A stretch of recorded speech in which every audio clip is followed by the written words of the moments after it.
thank Praful Thank you very much. for taking out his precious time to come over for this camp. And the idea was कि ज़्यादा से ज़्यादा लोगों के पास ये awareness पहुँचे कि आई कैंप्स कितने इम्पोर्टेंट है।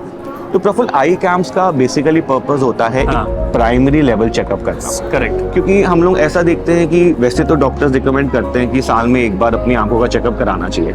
ऐसा करते हैं एक साल में? कितने लोग कराते होंगे राहिल जी? कोई कराता नहीं। राइट। तो आई कैंप एक इनिशिएटिव होता है कि हम लोगों के पास जाएं, ठीक है, और एक बेसिक प्राइमरी लेवल की स्क्रीनिंग करते हैं। ठीक है। और अगर उन टेस्टिंग में कहीं पे भी कोई सस्पिशन आता है तो हम पेशेंट को रिकमेंड करते हैं कि एक बारी आई हॉस्पिटल में जाके चेकअप कराना चाहिए। ठीक है। तो यहाँ पे सबसे पहला चेकअप होता है, जैसे हमने करा, टॉर्च से चेकअप करते हैं, एक ओवरऑल सामने से कैसा दिख रहा है। देन एक विजन की टेस्टिंग होती है, नज़र की टेस्टिंग। तो नज़र में एक ये चार्ट होता है जिसको स्नेलिस चार्ट कहते हैं, एंड इसको 6 मीटर डिस्टेंस से हम लोग विजन चेक करते हैं कि एक इंसान कितना पढ़ पा रहा है कि नहीं उसको। तो अगर इस इंसान की नज़र कम है, लास्ट लाइन नहीं पढ़ पा रहा है या कुछ लाइंस मिस कर रहा है, तो एक सस्पिशन आती है कि हो सकता है आंख में कोई और प्रॉब्लम है और एक बारी हमें आई हॉस्पिटल में चेक कराना चाहिए। देन मोस्टली हम लोग देखते हैं कि यंग लोगों में जो प्रॉब्लम होती है वो चश्मे के नंबर की होती है। सो देन हाथ के हाथ ही हम चश्मा टेस्ट करके चश्मे का नंबर भी दे सकते हैं। अच्छा, यहाँ सेटअप भी है आपको? वो सारा हो जाता है। अच्छा, ये जो इंस्ट्रूमेंट है इसको कहते हैं AR या ऑटो रिफ्रैक्टोमीटर। अच्छा। तो ये एक कंप्यूटराइज सिस्टम होता है जिसमें एक क्लिक से चश्मे का नंबर निकल जाता है। तो basically this is an automated system and then we can verify it manually. दोनों से? हाँ, तो एक ऑटोमेटेड चेक कर लिया, मैनुअली वेरीफाई कर लिया और दोनों की रीडिंग मैच करी। So we are kind of sure कि फ्रीक्वेंसी सही होने का कितना होता है? Very reliable, 99% reliable. Okay. This is something called as slit lamp.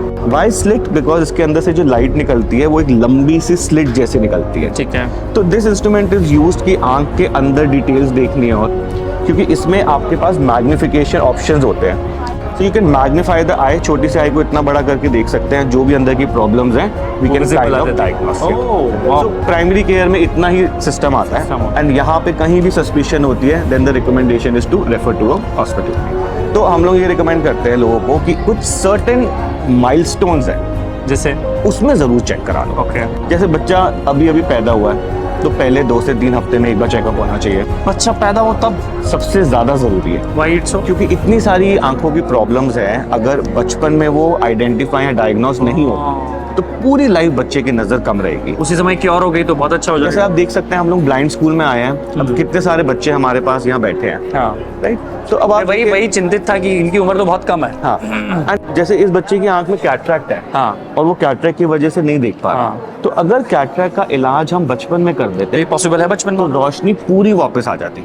अच्छा। हाँ, बट अभी भी पॉसिबल है, अभी भी हम कैटरैक्ट का इलाज कर सकते हैं, बट फिर हमें थोड़ा सा डाउट होता है कि भाई हो सकता है कि नजर पूरी डेवलप ना हुई हो, बचपन से आंख में लाइट। आपका ऐसा कहना है कि आंख से रिलेटेड कोई इश्यू है तो जितना अर्ली एज में आप उसको सॉल्व करोगे, क्योर करोगे, उसका समाधान होने, सफल होने की ज्यादा गारंटी है। क्या होता है, बचपन में हमारी आंखें डेवलप होती, मैच्योर होती है, और उसकी डेवलपमेंट में लाइट का बहुत बड़ा रोल है। लाइट प्रॉपर्ली आंख में जाएगी, प्रॉपर्ली फोकस होगी, eyes proper develop. So that is why first milestone is 2 से 3 हफ्ते में चेक करा, देन एक बारी 3 साल में चेक होना चाहिए, और एक बारी 6-7 साल में दोबारा चेक। कोई किसी कारणवश से डॉक्टर के पास नहीं आ पाए, आप पैसा नहीं है, मानो आप ऐसे कैंप पे नहीं जा पाए, तो वो घर पे कुछ कर सकता है या खुद से कुछ चेकअप या कुछ ऐसा घर पे एक्टिविटी, एक्सरसाइज? देखो, बच्चे छोटे हैं, तो वो तो आइडेंटिफाई कर नहीं पाते। तो ऐसे में पेरेंट्स का बहुत बड़ा रोल है। अच्छा। कि बच्चे को देखना कि क्या बच्चे को पढ़ने में तकलीफ हो रही है।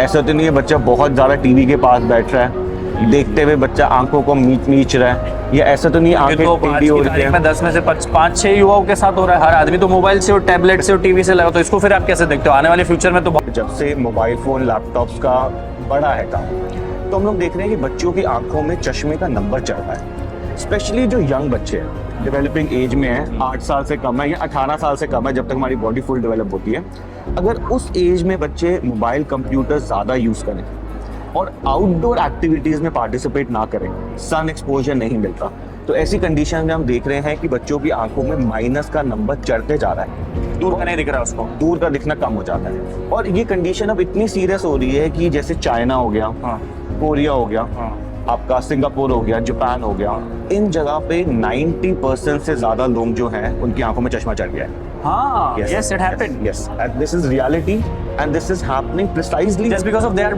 much tech savvy, बहुत ज़्यादा tech रहता है टैबलेट. Precisely this reason कि overwork on computer और बाहर नहीं निकलते, सनलाइट एक्सपोजर नहीं हो रहा. तो सनलाइट का बहुत बड़ा रोल होता है आंखों की डेवलपमेंट में. और अहिल जी, जितना अभी मार्केट और कॉम्पिटिटिव वर्ल्ड है, इतनी दुनिया आगे जा रही है, तो आपको लगता है टेक्नोलॉजी से इतना दूर बच्चा हो पाएगा? तो उसका टेक्नोलॉजी से हम दूर तो नहीं हो सकते. हाँ, मतलब इसका फिर कोई आपने सॉल्यूशन निकाला है? वी अंडरस्टैंड कि भाई अब तो उसके बिना नहीं चल सकता काम, इतना डिपेंड. थोड़ा डिफिकल्ट है मतलब. So then we suggest some activities, some things that you can incorporate in your life, Like? जिससे ये थोड़ा प्रॉब्लम कम हो. तो सबसे पहले हम लोग सजेस्ट करते हैं बच्चों के लिए कि पेरेंट्स को मतलब इंश्योर करना चाहिए कि बच्चे 2 से 3 घंटे आउटडोर एक्टिविटीज में पार्टिसिपेट Which is करें. must. सन एक्सपोजर होगा, आधी प्रॉब्लम खत्म.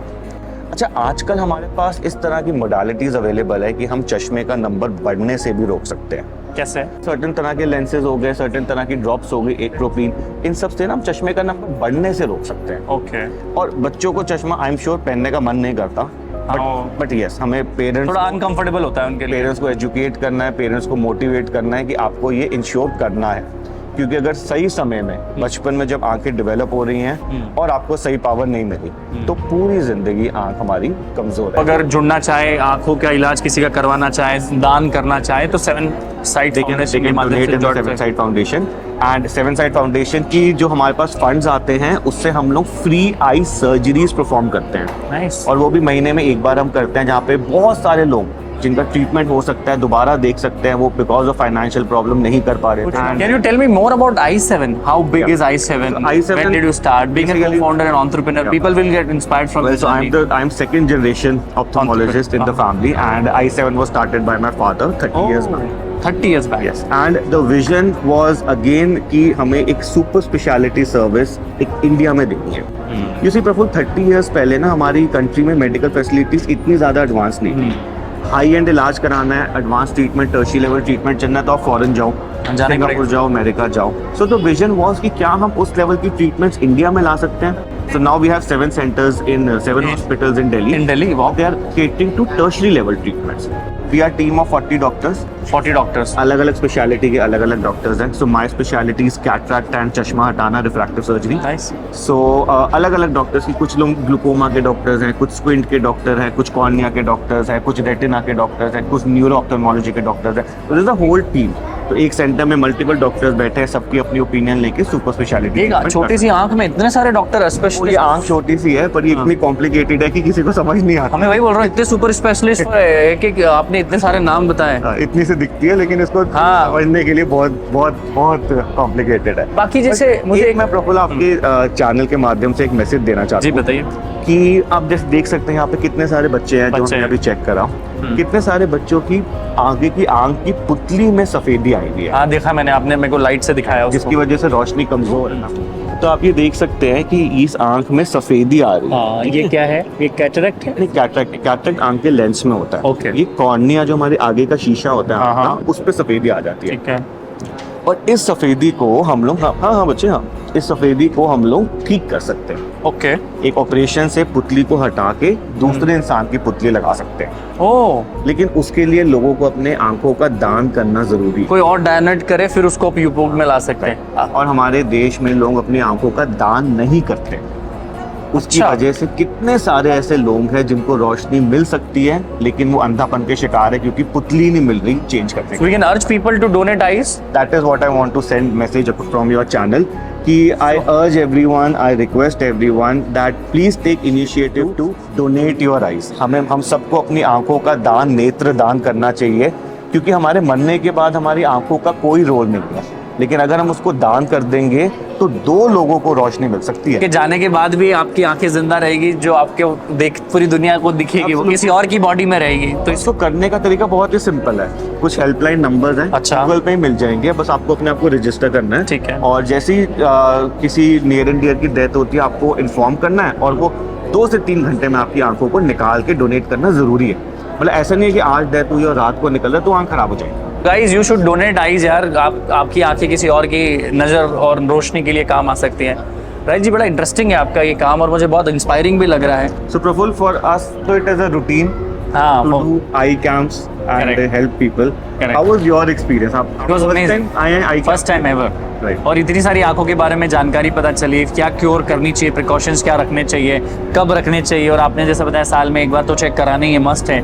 और जितना अर्ली एज में मेरे कजिन्स हैं, मेरा खुद का बेटा है अभी 11 महीने का, तो मैं उसका भी चेकअप कराऊंगा कि अभी से जाएगा ध्यान ना, तो फ्यूचर में प्रॉब्लम्स नहीं रहेगी। और उससे भी बड़ी बात कि रिप्लेसेबल है। और एक सबसे अच्छी चीज़ आपने बोली आई डोनेशन का, वो मुझे ऐसा लगता है कि मैं आप सभी लोगों से अपील करूंगा, अर्ज करूंगा कि आप आई डोनेशन को भागीदार बने उसमें, और कुछ बिगड़ेगा नहीं आपका, कोई प्रॉब्लम नहीं है, कोई इसमें सुपरस्टिशियस नहीं है, कोई आपको चिंता मिथ की बात नहीं है। आई डोनेशन करना एक तरीके से बहुत बड़ा पुण्य का काम आप लोग करा। बाकी आप बहुत अच्छा काम कर रहे हैं, और सेवन साइड फाउंडेशन के माध्यम से जो आप अवेयरनेस कैंपेन्स करते हो, लोगों का इलाज करते हो, उसमें लोग डोनेट करते हो और फिर आप फ्री में भी लोगों का इलाज करते हो, कम पैसों में लोगों का इलाज करते हो, ये जो आप काम कर रहे हैं ना, ये बहुत अच्छा है sir. Thank you, Praful, and thank you for taking out time